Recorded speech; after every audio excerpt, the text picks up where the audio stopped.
que indiretamente é observado na natureza. Nós chamamos a expansão do universo. Então, se o universo está se expandindo, é porque um dia ele esteve mais próximo, mais concentrado, então criou-se a ideia de que ele um dia explodiu para que houvesse essa expansão. Então, assumiu-se essa expansão, sem ter nenhuma prova, mas simplesmente essa observação. Mas o Big Bang, eu não acredito no Big Bang, eu acredito no que a Bíblia fala. Mas o interessante do Big Bang é como a ciência se desenvolve. Para você ter uma ideia, algumas décadas atrás, a opinião geral da comunidade científica era que o universo era eterno, ele sempre existiu. Então, a observação de que o universo estava se expandindo se tornou tão clara, as observações foram feitas, e eles chegaram à conclusão, olha, houve um início para tudo. E eles deram a esse início o nome de Big Bang, ou a grande explosão. O problema todo é que aceitar uma teoria que diz que houve um início, você está concordando com a Bíblia. Lógico.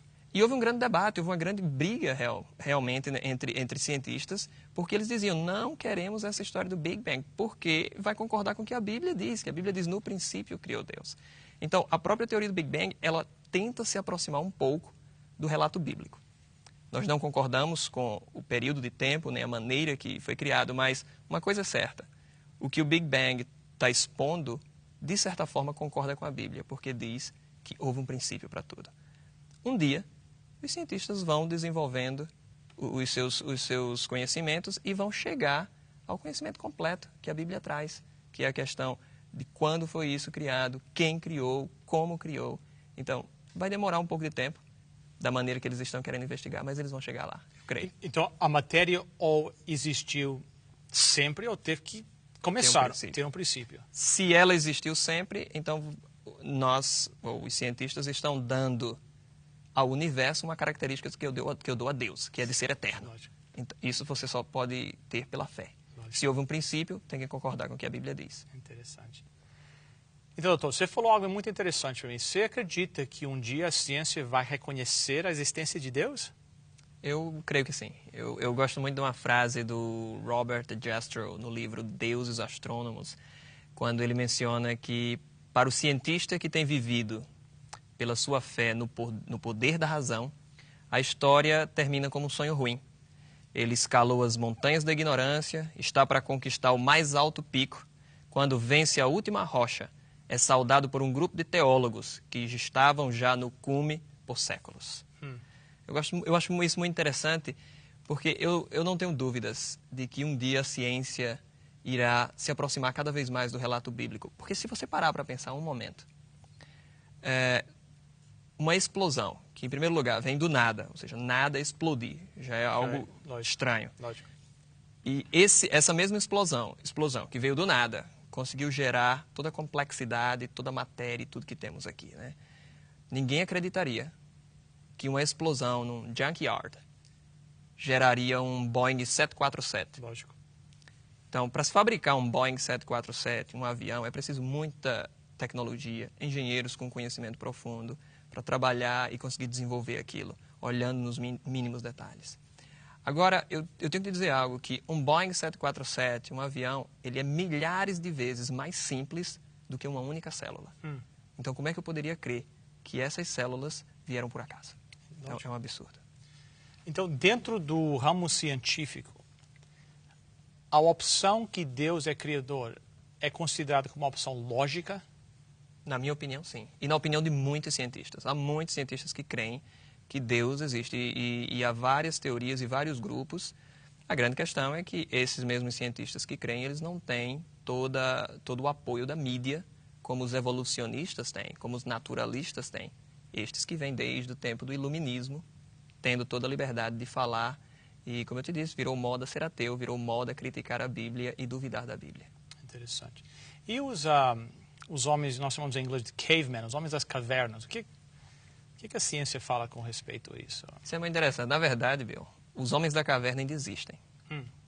Porque há pessoas morando em cavernas hoje. Na verdade, se você quiser, você pode alugar uma caverna na China. Na China tem caverna para alugar. E tem umas até com ar-condicionado. Tá certo? Isso é que é interessante. Eu não entendo por que as pessoas têm essa ideia, criaram essa ideia de que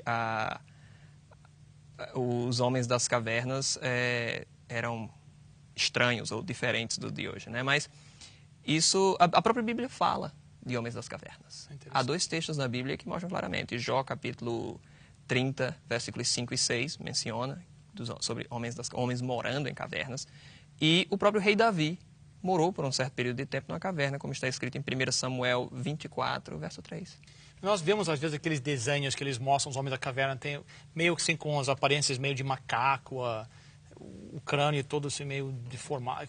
E com a aparência de bruto, né? Bem... Troglodita, que vem e bate na mulher e carrega pelos exato. cabelos, né? Essa ideia toda é uma tremenda de uma mentira.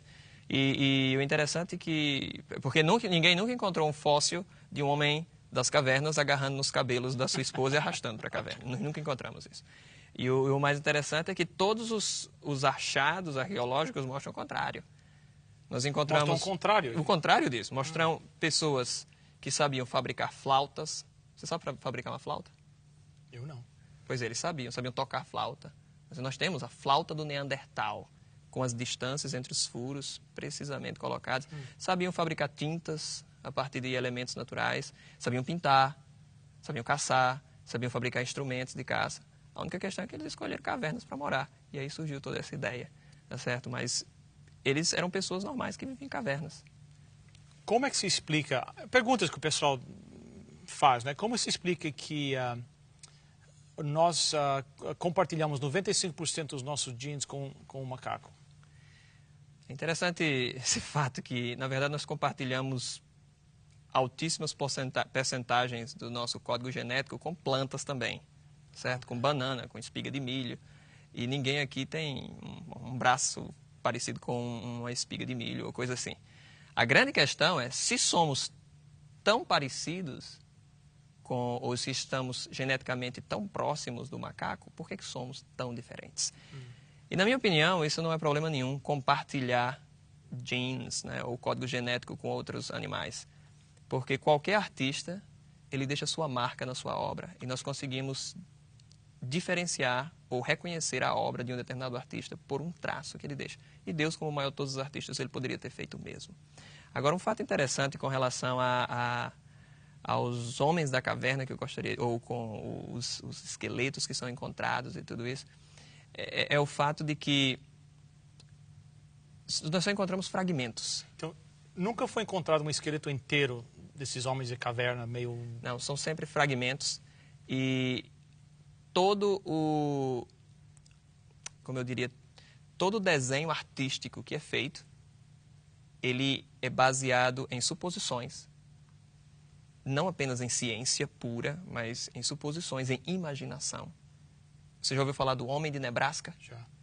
Então, um exemplo claro disso, na década de 20, encontraram um dente de um fóssil, somente um dente, e eles acreditavam que esse dente era o dente de um ancestral do ser humano.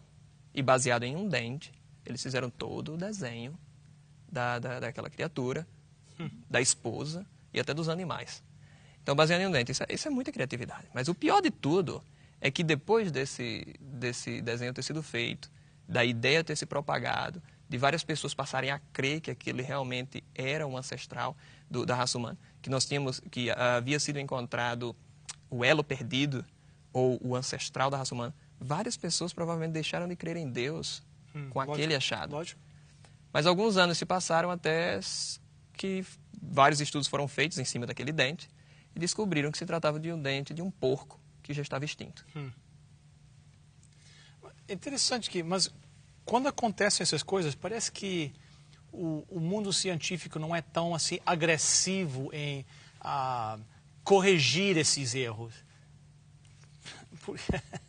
Eu, como já te disse no início, o iluminismo entrou no nosso mundo e tenta até hoje afastar a ideia de Deus. Então, qualquer teoria que afaste a ideia de Deus, ela é bem aceita.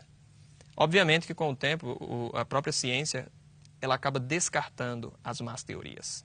E ela vai fazer isso com todas as más teorias, porque a mentira não pode prevalecer por muito tempo. Ela até prevalece, em alguns casos, um bom período de tempo. E as pessoas, às vezes, se enganam realmente. Há casos de fraudes também, que depois de alguns anos, às vezes muitos anos, nós acabamos descobrindo. Mas a grande questão é que nós